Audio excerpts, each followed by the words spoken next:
Hey, what is up everybody, welcome to the channel. So from my last video that I just posted I think a week ago, I said I was gonna do a kind of a introduction to this XSR900 that I got recently, some of the mods, and then I'm gonna kind of explain why I got this. This bike is used, so there are some mods on here already that were pretty good, so I just left it on. Let's start with the handlebars.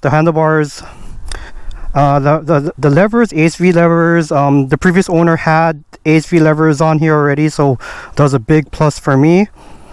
I had these on my XSR900, so I'm totally used to it. In fact, just getting the bike, I'm kind of like pretty much like I know this bike already, but it just looks different from my XSR900. But it's like, yeah, I know how it rides, I know how it feels, especially with the levers. The difference is that this levers, the previous owner, he got the option where it's kind of like a brushed metal look, so it matches kind of like some of the parts that's on this XSR. It's a pretty good find. I didn't have to spend money on that. So next thing I did was basically get these Rhino mount or Rhino bar ends, Rhino Moto, yeah, that's what it is, Rhino Moto bar ends with the CRG lane splitters. So these mirrors are just as good as the arrows. To be honest, I like the arrows a little bit better because for some reason there's this little part right here.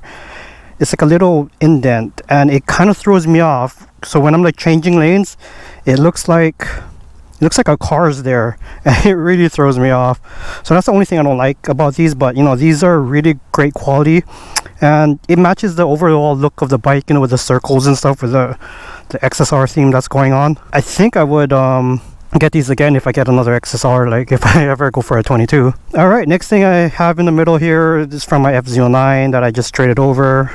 I work on a military base, and this is where I put my cards for when I show my ID card. So I forgot, I think it was a Condor, like some pouch or whatever. I'll put it in the description if you guys are interested. And then this is the Peak Design phone mount for your phone. Previously I was using quad lock, but I'll probably do a separate review on this. Peak Design is a company that does like a lot of photography accessories and stuff, but they recently came out with phone accessories. So basically this is like a magnetic mount with latches. So unlike the quad lock, you just put it on and then it sticks. It's really good. So yeah, I really like it. So I'll do a separate review on this, and I'll kind of go the difference between this and the quad lock and whatever other mounting systems. And then here we go, we have like the Motodemic Headlight, which, god, this thing was kind of pricey, but it looks so good. I really like this headlight. It looks so badass. It's not as bright as I thought it would be, but it looks really good. I mean, I still can see at night, which is the main thing, especially if like where I ride, there's like all these lamps and whatever, so it's not really a big deal. Just as long as the other drivers can see me, then I'm totally okay with that.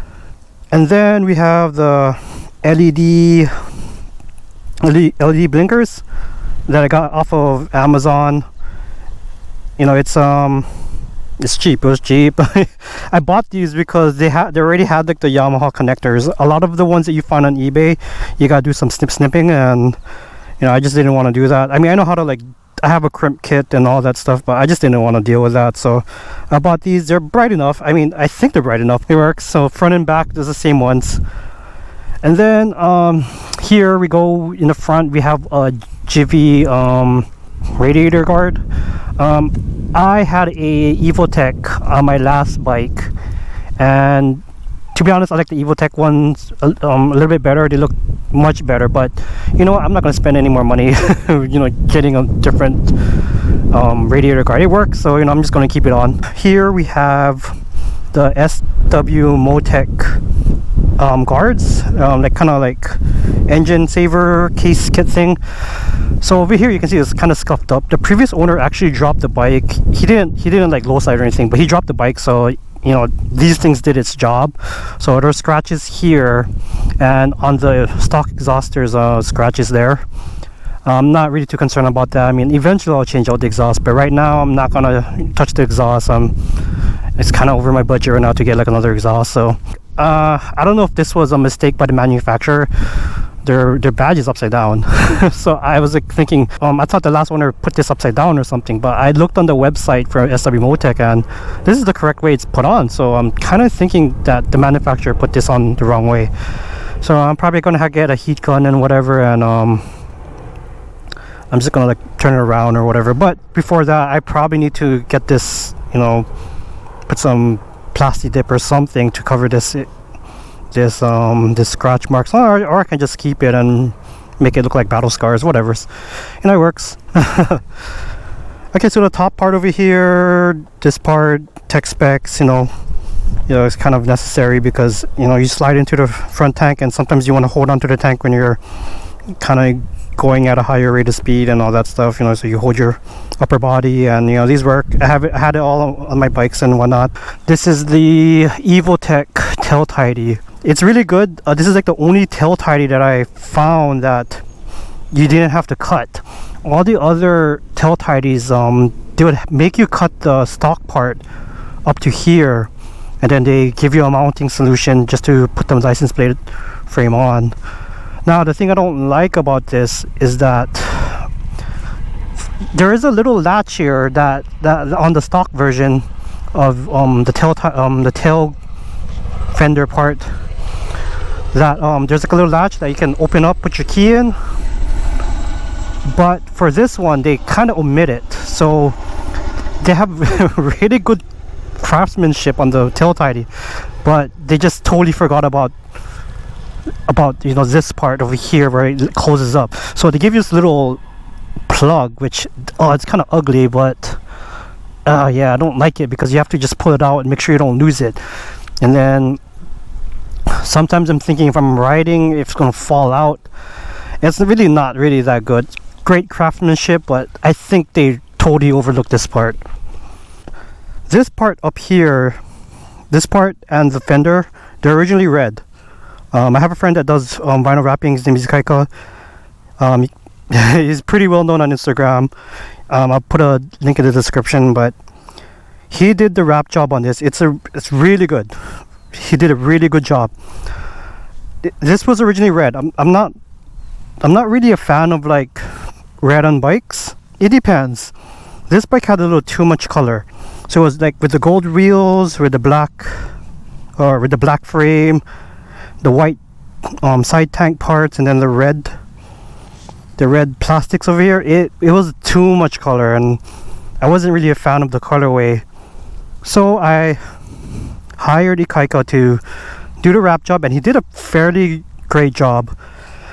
Over here, I had him wrap over the XSR badge that would be usually here, because I don't know, maybe one day I'm gonna be okay with the red, and then, you know, at least I'll have the XSR badge. For here, for the front mudguard, he said this was like probably the hardest part he has ever wrapped in his wrapping career, I guess. He said it took him like a few days just to like get it right, but he did an amazing job. He only used one piece wrap, except for the inner part over here, because, you know, it kind of goes inside, so he had to make a second wrap part over here. But he did a great job. The only problem is that, like, I don't think he anticipated, nor did I anticipate it, is that if you guys know, like, in order to like wrap stuff with vinyl, you need heat. And over here, because the exhaust pipes are right here, it creates heat over here, and right here it's kind of lifting up already. It's not too bad, it's not too noticeable unless you really look. I'm not too concerned with it. It hasn't given me much issues, and I've been riding around like this for like the past few weeks now, and it hasn't really lifted up where like it would just pop off. So I'm pretty satisfied with the job. I mean, maybe eventually I'll get it like fully painted, but again, I was kind of on a budget, but I think he did a pretty good job. It totally changes the look of the bike, and it looks much more sleek. The gold rims, you know, it looks good, but the only problem is that keeping it clean, and I guess I'm not too savvy in keeping like colored wheels clean. I already have trouble keeping black wheels clean, so we'll see how it goes. All right, let's go for a bit of a ride. I can kind of explain why I got this bike. So I was actually looking for a XSR900. I just found this bike on Facebook Marketplace and looking for a XSR900, see if I can find one instead of buying new. Because as of this video right now, there's like a war going on in Europe, and gas prices are kind of through the roof at the moment. And with the XSR900, you can get gas at the lowest octane and not break the bank. So I was looking for that. But I've always wanted an XSR900. I even explained it in my FZ09 walk-around video. I've always wanted one. They look so good. And when I saw this XSR900, I kind of debated for a while. It was on the marketplace for a few weeks. I was kind of wondering why nobody was buying it. Maybe they were waiting for the 22s, but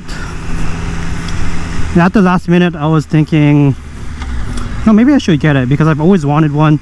Ever since I saw the Motodemix yellow 60th anniversary XSR900, they look really good. So a few months ago I did sell the FZ09, and to be honest, I kind of regretted it. I mean, I like riding the BMW. I mean, the BMW is probably the smoothest, most technology advanced bike I've ever ridden, but I don't like riding it to work. It's more of a weekend bike for me, and just riding it to work in heavy traffic is not what it's made to do. I mean, you can do it, but it's gonna suck. So I was kind of looking for like a XSR900. I like the old school look now for some reason. Like, I'm kind of getting a lot into the retro look of bikes. As much as I regretted selling the FZ09, I think I started to grow out of the whole Transformer, cyberpunk, dark side of Japan type look that bikes have, and I just couldn't like the third generation MT09. It was just too ugly. Maybe because I'm growing out of it, I couldn't do it. No, I couldn't do it. They revealed the 22 XSR900s, and I was like, damn, I'm gonna get that bike. It has all the upgrades that the third generation MT09 has without the ugliness. So I was like, yeah, I was adamant to get like a 2022 model XSR900. But of course, with the pandemic, supply chain issues and all that stuff, I was like, I don't even know when those things are even gonna arrive here in Hawaii. For all of 2021, there was about maybe 5 or 6 MT09s, the third generation MT09s, that were sent to Hawaii. Sure, it doesn't have the fancy stuff that the third generation MT09 has now, with all the TFT screens, the updated suspension, updated everything basically. After getting back on this bike, it felt like I reunited with an old friend. Let's just say that. I'm so familiar with this bike that it's not too much of an issue for me anymore. I mean, the suspension could use some work, of course. It's not the best. I think that's one of the biggest downfalls of this bike, is the suspension. And the twitchy throttle, but my wrist was so used to riding the MT09 that this is not a big deal for me. I know how to ride it properly. I'm not gonna loop the bike or whatever. Also, now that I look at it even more, this bike looks much better than the 2022 XSR900.